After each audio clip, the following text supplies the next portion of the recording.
Nataka nikupe elimu kuhusiana na virutubisho.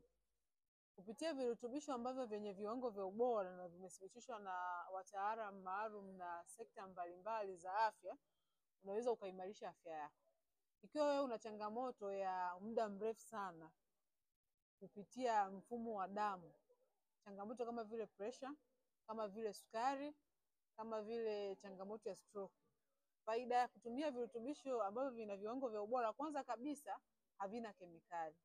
Lakini pili, utakapotumia unaimarisha afya yako kuanzia kuondoa changamoto mpaka chanzo cha changamoto. Lakini kitu usichokijua, wanatumia dawa za kutuliza changamoto. Epuka kutumia dawa za kutuliza changamoto, pata solution la moja kwa moja. Wasiliana nami kupitia namba zinazopita hapo chini ikiwa wewe ni mwanga wa sukari, wa pressure, lakini pia ukiwa ni mwanga wa changamoto ya shinikizo la damu au moyo mpana.